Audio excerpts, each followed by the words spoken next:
Halo semuanya, kita jumpa lagi di channel Pusat Cara-Cara. Pada video kali ini saya akan memberikan penjelasan mengenai kode VBA atau kode makro yang saya buat pada aplikasi slip gaji WhatsApp otomatis yang filenya sudah saya bagikan beberapa waktu lalu. Nah, bagi teman-teman yang membutuhkan aplikasi slip gaji ini, silakan bisa dilihat pada deskripsi video ya. Untuk link downloadnya sudah saya sertakan di sana. Kemudian untuk tutorial mengenai cara penggunaan slip gajinya, silakan bisa teman-teman pelajari pada link video tutorial di atas. Oke, sekarang kita langsung bahas saja mengenai kode VBA atau kode makronya. Saya masuk ke menu developer, kemudian klik icon Visual Basic. Kita mulai dari baris paling awal. Nah, ini namanya prosedur awal, digunakan untuk kembali ke data pertama. Ini perintahnya seperti ini ya. Sheet 2, sel 2,14, maksud 2,14 itu adalah sel baris kedua, kolom ke-14. Jadi, kita mengisi sel baris kedua, kolom ke-14 pada sheet 2 dengan angka 1. Kita lihat, sheet 2 itu adalah ini, kolom kedua, baris ke-14 itu adalah ini. Jadi kita mengisi sel N1 dengan angka 1. Tujuannya adalah agar kembali ke data yang paling awal, ke nomor urut yang pertama. Oke, lanjut ke prosedur kedua. Ini adalah prosedur akhir. Ini digunakan untuk menuju ke data paling akhir. Ini kalau kita klik ini kan kita lihat datanya kan ada 3 ya. Berarti kalau kita klik yang ini berarti dia akan menuju ke data paling akhir ketiga. Kalau kita klik yang ini, dia akan menuju ke data paling awal atau nomor 1. Kita lihat untuk perintah yang ini. Nah, isi sheet 2 sel 2,14 yang barusan, sel N2 pada sheet 2 itu dengan nilai yang ada pada sheet 1 sel 3,3. Jadi baris 3 kolom ketiga. Kita lihat sheet 1 ini baris ketiga, kolom ketiga. Nah, ini adalah jumlah karyawan. Jadi, perintah dari ini maksudnya adalah mengisi sel N1 pada sheet 2. Nah, di sini dengan angka jumlah karyawan. Kalau jumlah karyawannya ada 10, maka di sini akan diisi dengan angka 10. Yang menandakan bahwa itu adalah nomor urut terakhirnya. Karena di sini hanya ada 3 karyawan yang dimasukkan, maka ketika kita klik ini, dia akan menuju ke karyawan nomor 3 atau nomor terakhir. Oke, lanjutkan. Kemudian, nah ini untuk prosedur berikutnya, ini digunakan untuk menuju ke baris berikutnya. Contoh, ini kalau saya klik berikutnya, ini kan nomor 1 ya. 2, 3, nah setelah 3 kan tidak ada data lagi, sehingga kita klik berapa kali pun tidak akan berubah ini ya. Nah, untuk kode makronya seperti ini. Nah, baris ini digunakan untuk deklarasi variabel nomor urut dan jumlah karyawan, tipe datanya integer atau bilangan bulat. Jumlah karyawan diisi dengan data yang ada pada sheet 1 sel 3 baris 3 kolom 3. Nah, ini ya, diisi dengan jumlah karyawan. Jadi ini diisi dengan jumlah karyawan. Kemudian variabel nomor urut diisi dengan data yang ada pada sheet 2 sel 2,14 atau yang tadi N1 pada sheet 2 ya. Nah, ini. Jadi diisi dengan data yang ada pada sel ini. Kemudian di sini ada klausa if. Jadi jika nomor urut yang muncul, jika nomor urut yang tertera di sini itu kurang dari jumlah karyawan, maka nomor urutnya ditambah 1. Nomor urut sama dengan nomor urut tambah 1, berarti nomor urutnya ditambah 1, gitu ya. Jadi contoh di sini kan nomor urutnya kita taruh mulai dari awal. Nah, ketika kita klik ini berikutnya, nomor urutnya akan ditambah 1 ditambah 1 berarti 2. Kemudian 2 nanti klik lagi ditambah 1 jadi 3. Kemudian kalau kita klik ini lagi, karena ini sudah berada pada karyawan terakhir atau nomor urut terakhir, maka tidak akan maju lagi. Kita lihat, nah itu dikuncinya dari sini. Jadi, jika nomor urutnya kurang dari jumlah karyawan, maka ditambahkan. Tapi kalau nomor urutnya tidak kurang dari jumlah karyawan, nah ini kan kalau kita lihat, nomor urutnya sudah 3, jumlah karyawannya kan sudah 3. Jadi, 3 tidak kurang dari 3, maka ini tidak dilakukan. Gitu ya. Kemudian yang bawahnya ini adalah ketika nomor urutnya sudah ditambahkan, maka hasil penambahannya ditulis pada sheet 2 di sel N2, gitu ya. Oke, kemudian berikutnya untuk sebelumnya ini adalah prosedur untuk menuju ke data sebelumnya, hampir sama dengan tadi, tapi kalau ini mundur ya. Jadi ini dari data nomor urut 3, kita klik ke sini berarti kurangi 1 jadi 2. Ini kurangi 1 lagi jadi 2. Kalau sudah di nomor urut 1, kita klik berapa kali pun tidak akan berubah menjadi 0 atau angka yang lain. Nah, itu di kuncinya dari sini. Sama seperti tadi ya.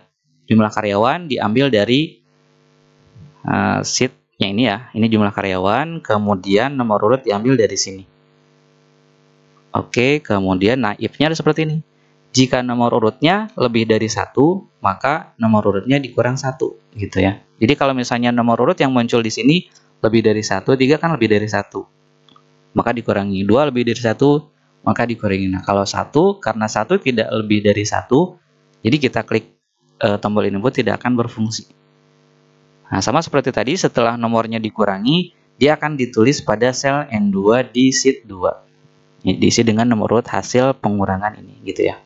Oke, kemudian berikutnya lihat ini digunakan untuk print preview ya. Jadi ini digunakan ini ya, print preview. Ini kalau kita klik nanti munculnya seperti ini. Ini adalah hasil dari perintah ini ya.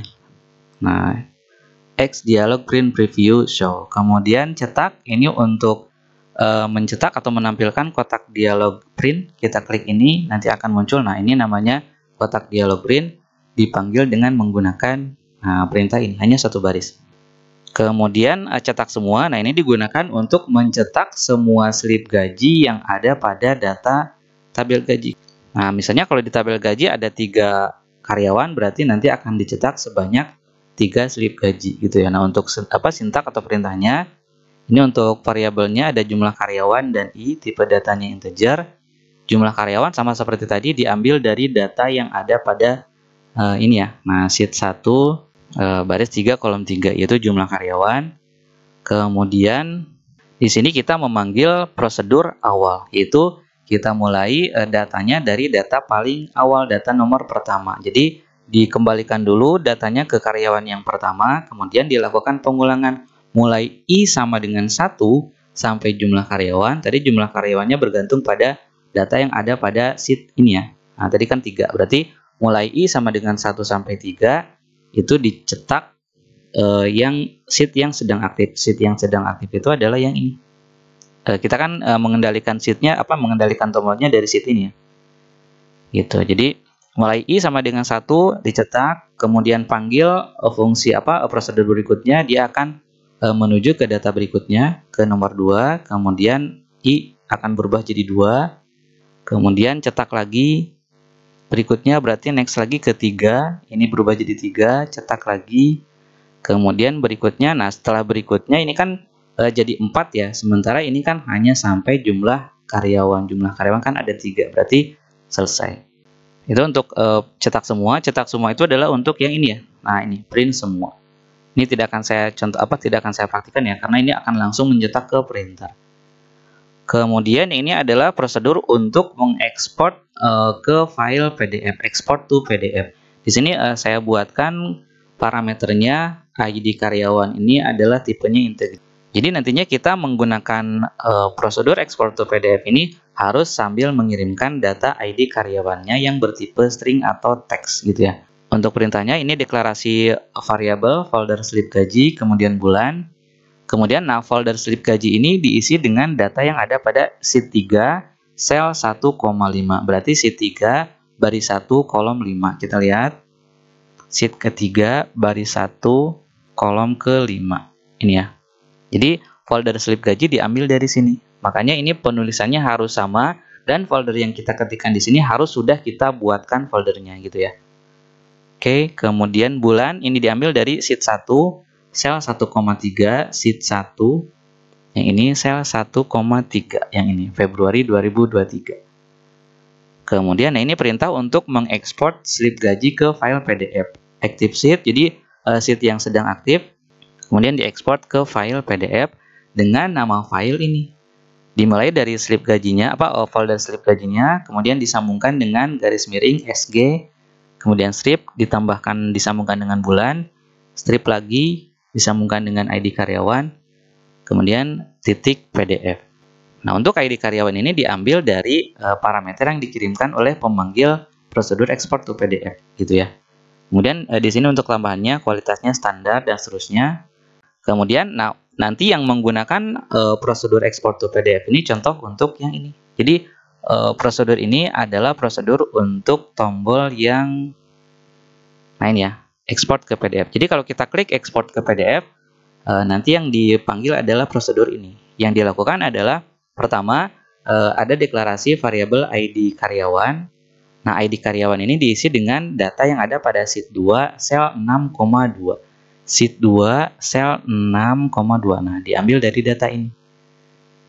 Nah, jadi ID karyawannya diambil dari data ID karyawan yang ada di slip gaji, kemudian panggil export to PDF dengan mengirimkan data ID karyawannya. Jadi prosedur export ke PDF ini digunakan untuk mengekspor satu slip gaji. Jadi kalau kita klik export ke PDF dengan posisi seperti ini, berarti nanti yang diekspor adalah karyawan atas nama ini saja, Abdul Hakim, gitu ya. Kemudian, nah untuk yang kedua, ekspor semua ke PDF. Nah ini digunakan untuk tombol ini. Kita coba kembali lagi. Nah, ini hampir sama dengan yang atas, hanya saja di sini ada pengulangan ya. Jadi ada variabel jumlah karyawan dan I. Kemudian deklarasi variabel ID karyawan. Nah, di sini ada pertanyaan dulu. Jadi ada pertanyaan yang muncul. Nah, ini pertanyaannya. Semua slip gaji karyawan akan diekspor dan seterusnya. Kemudian VB yes no itu adalah agar pada saat muncul pesan pertanyaan, muncul tombol yes dan tombol no. Kemudian VB question adalah agar nanti muncul tanda tanya di kotak pertanyaannya. Kemudian konfirmasi ekspor ini adalah untuk judul yang muncul di sininya. Kita coba ya. Nah, saya klik ini. Nah, nanti muncul. Nah, ini konfirmasi ekspor yang tadi. Kemudian ini VB question. Kemudian ini VB yes no. Gitu ya. Saya jawab no dulu. Nah, jadi jika jawabannya yes, maka yang dilakukan adalah ini. Tapi kalau jawabannya no, maka tidak dilakukan apa-apa gitu ya. Nah, untuk jawaban yes berarti jumlah karyawan diisi dengan data yang ada pada sheet 1 sel 3,3 yang tadi. Yang ini jumlah karyawan. Kemudian panggil prosedur awal, jadi kembali ke data yang paling awal. Lalu lakukan pengulangan mulai I sama dengan 1 sampai jumlah karyawan. Berarti kalau jumlah karyawan 3, 1 sampai 3. ID karyawan diambil dari sheet 2 sel 6,2. Sheet 2 sel 6,2 yang ini. Kemudian export to PDF dengan ID karyawan yang barusan diisi. Kemudian setelah diekspor, lalu masuk ke data berikutnya. Berarti masuk ke data kedua. I-nya sama dengan 2. Kemudian ekspor lagi. I-nya sama dengan 3, ekspor lagi. Nah, setelah I-nya sama dengan 4, dia akan selesai. Gitu ya. Kemudian, nah sebelum saya jelaskan ini, saya jelaskan dulu yang bawah. Di bawah, nah ada prosedur cari karyawan. Nah, ini adalah untuk tombol ini ya. Jadi cari karyawan ini kalau kita klik nanti akan muncul kotak dialog. Di sini kita hanya cukup mengetikkan nomor urut karyawannya. Misalnya kita cari nomor 2, enter, nanti muncul nomor urut 2 gitu ya. Nah, untuk mengetahui data karyawannya tentunya kita harus masuk dulu ke sini. Jadi di sini tidak bisa kita mencarinya berdasarkan nama karyawannya. Jadi kita cari dulu nama karyawannya di sini. Lalu nanti kan kita dapat nomor urutnya berapa. Lalu dari sini nanti kita tinggal cari karyawan berdasarkan nomor urutnya. Gitu ya. Oke, saya kembali ke yang tadi.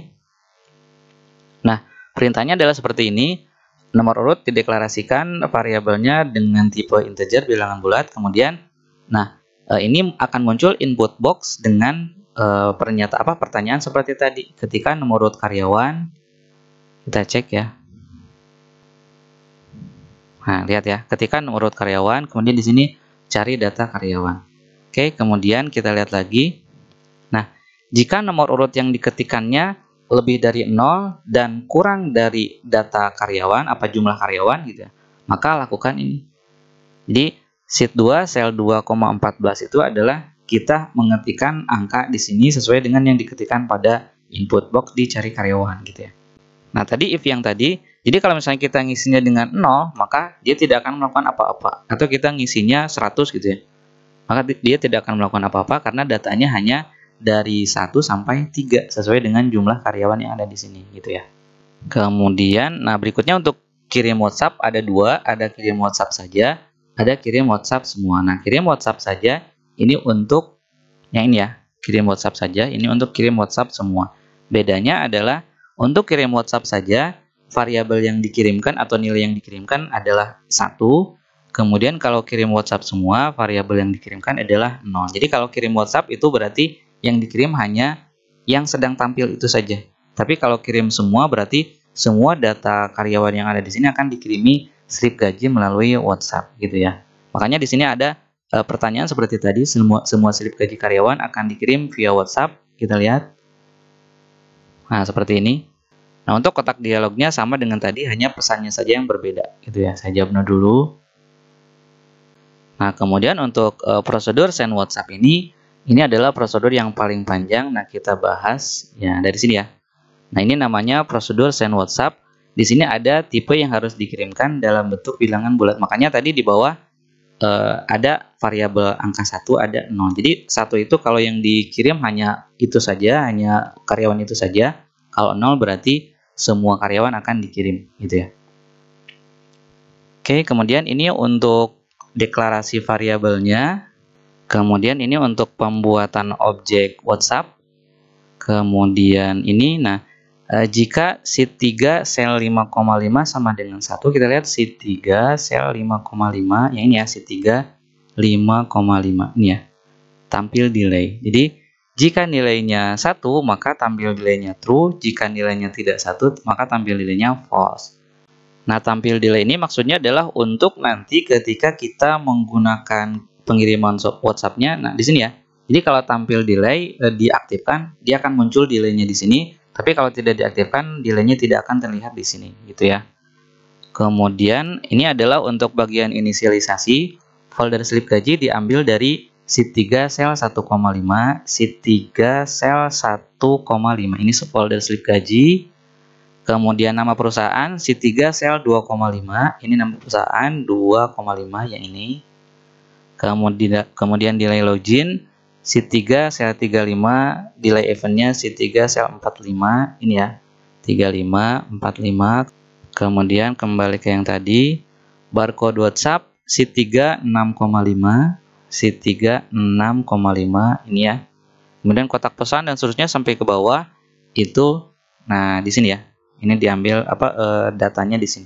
Jadi diambil dari sheet 3 kolom sekian baris sekian. Kemudian setelah setelah inisialisasi variabelnya, semua variabelnya terisi, kemudian barulah kita membuka WhatsApp. Pertama, dia akan membuka Google Chrome, kemudian membuka halaman web.whatsapp.com. Kemudian langsung sambil menunggu halaman web.whatsapp.com ini muncul, dia akan melakukan hitungan sampai delay login. Jadi menghitung dari 1 sampai nilai delay login. Kalau tadi kan delay loginnya berapa? 25.000. Jadi akan menghitung dari 1 sampai 25.000 sambil menunggu ini berhasil dibuka, gitu ya. Nah, kemudian yang ini jika tampil delaynya true, maka sheet 2 sel 3,14, sheet 2 sel 3,14 yang ini dia akan angkanya akan muncul, gitu ya. Jadi hitungan majunya akan muncul kalau tampil delaynya true, tapi kalau false dia tidak akan muncul tampil delaynya. Nah, kemudian sambil menunggu halaman web whatsapp.com-nya muncul, kemudian delay login akan terus berjalan. Nah, nanti kan si barcode WhatsApp-nya akan muncul ya. Kemudian kita harus melakukan scan barcode WhatsApp-nya dengan menggunakan handphone kita. Nah, ketika kita scan barcode WhatsApp-nya, nanti kan dia akan hilang ya. Barcode WhatsApp-nya akan hilang, kemudian akan menuju ke halaman atau akun kita, gitu ya. Nah, maka di sini kita lihat perintahnya seperti ini. Jadi, jika barcode WhatsApp-nya sudah hilang lagi, dalam artian sudah hilang lagi itu berarti sudah kita scan barcode-nya, maka ini dilewat. Jadi tidak ada perintah yang dikerjakan, maka langsung ke sini. Nah, tapi kalau ternyata barcode WhatsApp-nya terus muncul, dalam artian berarti kita tidak melakukan scan pada barcode WhatsApp-nya, nah maka nanti akan muncul pesan seperti ini. Silakan login ke WhatsApp terlebih dahulu, kemudian ini kan ada perintah exit sub ya. Jadi perintah kode ke bawahnya tidak akan dilaksanakan. Dia akan langsung exit sub ini. Dia akan langsung keluar. Nah, kemudian sekarang kita anggaplah kita sudah melakukan scan pada barcode WhatsApp-nya sehingga barcode WhatsApp-nya hilang. Kemudian kita masuk ke halaman dari akun kita yang berisi chat ya. Nah, kemudian nanti akan dijalankan perintah ini. Jika tipenya 0, maka nomor awalnya diawali dari 7, nomor akhirnya diakhiri dengan data yang ada pada sheet 1 sel 3,3 ditambah 6. Sheet 1 sel 3,3 itu adalah jumlah karyawan ya. Nah, jadi nomor awalnya dimulai dari 7, diakhiri dengan datanya kan tadi 3 ya. Nah, berarti 3 tambah 6, 9. Berarti mulai 7 sampai 9. Jadi, jika tipenya 0, maka nomor awalnya dimulai dari 7 sampai 9. Kenapa 7 sampai 9? Kita lihat. 7 itu adalah data yang pertama, 9 itu adalah data yang terakhir, gitu ya. Jika ternyata data karyawannya ada 10, berarti nanti 10 tambah 6. Jadi 7 sampai 10 tambah 6 berarti 16. 7-nya ini 16 berarti ini kita hitung ya. Berarti di 16 nanti akan bernilai 10. 1 2 3 4 5 6 7 8 9 10 gitu ya. Nah, itu adalah jika tipenya adalah 0. Nah, tipe 0 ini akan berlaku jika kita memanggil WhatsApp-nya melalui kirim WhatsApp semua. Di sini kan send WhatsApp tipenya 0. Jadi tipe 0 ini adalah untuk untuk mengirim semua slip gaji ke semua karyawan. Kemudian jika tipenya 1, berarti kalau tipe 1 itu adalah dipanggil oleh send WhatsApp 1. Jadi hanya mengirim slip gaji pada karyawan itu saja. Nah, kalau seperti ini, nomor awalnya diawali dari sheet 2 sel 2,14 tambah 6. Kita lihat sheet 2 sel 2,14 tambah 6. Ini kan 2,14 itu adalah ini 1. Kemudian tambah 6 berarti 7 ya. Nah, jadi ini nilainya 7. Kemudian nomor akhir juga sama, diisi dengan 7. Dari mana 7? Berarti data yang dicetak atau slip gaji yang bukan dicetak, dikirim ya, yang ada di baris ke-7. Jadi yang dikirim hanya ini saja. Kalau yang aktif kalau yang aktif di sini adalah nomor urut 2, maka kita hitung dulu. Nah, berarti 2 ditambah 6 berarti 8. Mulainya 8, akhirnya 8. Kita lihat 8 itu berarti karyawan nomor 2 gitu ya.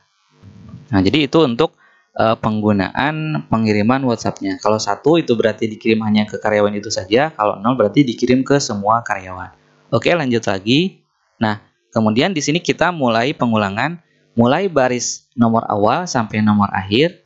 Nah, kita lakukan ini. Nah, taruhlah sekarang kita mengkliknya atau memanggilnya menggunakan tombol ini ya, kirim WhatsApp semua. Maka di sini kan tipenya 0, maka dimulai dari baris 7 sampai baris 9. Kita lihat. Nah, nama karyawan diambil dari sheet 1 sel baris koma 2, sheet 1 sel baris koma 2. Barisnya kan dimulai dari 7. Sheet 1 ini sheet 1 baris berarti 7 ya. 7,2 12. Nah, diambil berarti hasilnya adalah nama karyawan ini ya. Kemudian untuk ID karyawan diambil dari data sheet 1 sel baris koma 3. Sheet 1-nya ini baris itu kan 7 ya. 7,3123 berarti ini nomor induk karyawan, ID karyawan. Kemudian nomor WhatsApp diambil dari sheet 1 sel baris koma 21. Sheet 1 barisnya 7, baris nomor 21 kolom 21 berarti adalah kolom ini gitu ya. Jadi diambil nomor WhatsApp-nya. Kalau udah ketemu, kemudian bulan diambil dari sheet 1 sel 1,3. Sheet 1 sel 1,3 nih, 1,3. Itu nama bulannya. Kemudian, nah, jika tipenya 0, jika pengirimannya dilakukan ke semua karyawan, maka sheet 2 sel 2,14 sama dengan baris kurang 6. Sheet 2 baris ini ya. Nah, baris 2,14. Nah, ini adalah nilainya adalah baris kurang 6. Tadi kan 7 ya. 7 kurang 6 berarti 1. Berarti nanti dimulai dari nomor urut ke 1 gitu ya. Jadi dimulai dari nomor urut ke 1. Kemudian ini untuk pesannya, halo, diikuti oleh nama karyawannya siapa. Kemudian berikut ini adalah slip gaji dan seterusnya untuk bulan apa sesuai dengan data bulan yang ada di sini. Kemudian VB new line ini adalah enter ya. Jadi enter. Tapi ketika saya pakai ini ternyata dia langsung dikirim ya. Padahal tadinya maksud saya ketikkan ini adalah agar dia membuat baris baru, lalu di bawahnya ada terima kasih, kemudian baris baru lagi, kemudian nama perusahaan. Nama perusahaan itu yang ini ya, yang tadi kita ketik di pengaturan. Nah, ini. Gitu. Kemudian VB CRLF ini adalah hampir sama atau identik dengan VB new line. Kemudian path slip gaji itu adalah folder slip gaji digabungkan dengan nama slip gajinya. Nama slip gajinya kan SG, strip bulan, strip ID karyawan, titik PDF. Jadi kalau folder itu adalah lokasi foldernya. Nah, di sini ini foldernya. Kalau path itu adalah lokasi folder ditambah nama filenya, diakhiri dengan PDF. Nah, kemudian baris berikutnya adalah select kontak, jadi memilih kontak. Jadi nanti dia akan memilih nomor kontak sesuai dengan yang ada pada nomor WhatsApp di baris tersebut. kemudian sambil menunggu nomor WhatsApp atau nomor kontak chatnya dipilih, dia akan melakukan delay event. Jadi 1 sampai berapa tadi? 1 sampai 125.000. Dia akan menghitung sampai 125.000. Nah, kemudian nanti setelah delaynya habis mencapai 125.000, pokoknya mencapai data yang kita isi di sini, mencapai data delay event, dia akan menuju ke sini mengirimkan pesan. Ini perintahnya. Kotak pesan itu adalah kotak tempat kita mengetik pesan di WhatsApp ya. Nah, ini yang dikirim adalah teks yang ada pada isi ini ya, pesan, variabel pesan. Kemudian sambil menunggu proses pengiriman pesan, dia akan menghitung lagi delay event 1 sampai 125.000. Setelah habis delay eventnya, lanjut ke klik tombol attachment. Jadi ini fungsinya untuk mengklik tombol attachment. Tombol attachment itu adalah tombol yang ada di dekat sebelah kiri sebelah kiri kotak pesan ya, yang ikonnya mirip dengan klip kertas gitu ya. Kemudian sambil menunggu tombol attachment diklik, nanti kan akan muncul menu attachment ke atas ya. Nah, dia akan menghitung delay event lagi sampai 125.000. Kemudian dia akan mengambil data slip gajinya. Dia akan mengambil data slip gaji sesuai dengan ID karyawan atau nama karyawan yang di baris tersebut. Kemudian hitung lagi delay, jadi sambil menunggu sampai slip gajinya masuk ke attachment, dia akan menunggu sampai delaynya habis. Kemudian setelah delaynya habis, barulah file slip gaji tersebut dikirim. Ini tombol send. Kemudian tunggu lagi delaynya, jadi sambil menunggu slip gajinya dikirim, dia melakukan delay event lagi 1 sampai 125.000. Nah, kemudian setelah semuanya terkirim, pesannya sudah terkirim, kemudian slip gajinya sudah terkirim, barulah kita masuk ke next baris. Maksudnya adalah masuk menuju ke baris berikutnya. Tadi kan baris ke-1. Baris ke-1 itu dimulai dari 7 tadi ya. Nomor awalnya kan 7 kalau tipenya 0. Kemudian setelah baris 7 kan berarti baris 8. Baris 8 itu berarti baris yang karyawan kedua. Ulangi lagi seperti tadi sampai terakhir next baris lagi. Berarti barisnya baris 9. Baris 9 itu adalah ini, baris ketiga. Kemudian ulangi lagi, nah sampai nanti kan next baris berarti baris 10. Nah, sementara baris 10 kan kosong. Kemudian di klausa for-nya juga sampai sampai nomor akhir. Nomor akhirnya kan 3. Jadi kalau sudah 3 masuk ke 4 tidak akan kembali ke atas tapi masuk ke sini. Nah, di sini adalah kode untuk klik tombol menu di sudut kiri atas ya. Jadi tombol yang titik 3 di sudut kiri atas ini diklik. Kemudian sambil menunggu menunya muncul, dia akan menghitung delay lagi sampai 125.000. Kemudian nanti setelah muncul menunya, dia akan mengklik menu ini ya, menu logout, keluar kalau di yang bahasa Indonesia. Klik menu keluar, tunggu lagi sampai delaynya habis. Kemudian nanti kan muncul kotak dialog, kotak pertanyaan yes atau no, jadi keluar atau tidak gitu ya. Kalau kita klik keluar, dia akan mengklik ini ya, tombol logout, kemudian dia akan melakukan delay lagi. Kemudian setelah itu si aplikasi Google Chrome-nya akan tertutup. Kemudian untuk error handler ini adalah untuk menangani error ya. Jadi kalau misalnya di atas di awal ada terjadi error, dia akan langsung menuju ke error handler. Hanya saja untuk error handler ini saya masih melakukan riset ya. Jadi untuk kode-kode errornya masih tidak bisa secara rinci didefinisikan, sehingga di sini saya resum next saja. Jadi dalam artian error handlernya tidak diproses. Nah, yang diproses adalah yang ini saja. Di sini juga saya hanya menampilkan number errornya saja. Sementara untuk error tersebut mungkin harus dipelajari lebih dalam lagi. Jadi mohon maaf untuk error handler ini belum bisa saya pergunakan secara maksimal. Nah, mudah-mudahan saja di sini teman-teman banyak yang memahami mengenai error handler. Jadi ini bisa kita sempurnakan ya. Silakan bisa diketik pada kolom komentar. Oke, saya rasa cukup untuk pembahasan kali ini. Mudah-mudahan apa yang sudah saya sampaikan bisa bermanfaat untuk teman-teman semuanya. Terima kasih telah menonton video ini dan sampai jumpa lagi di channel Pusat Cara-Cara pada video yang lain. Terima kasih.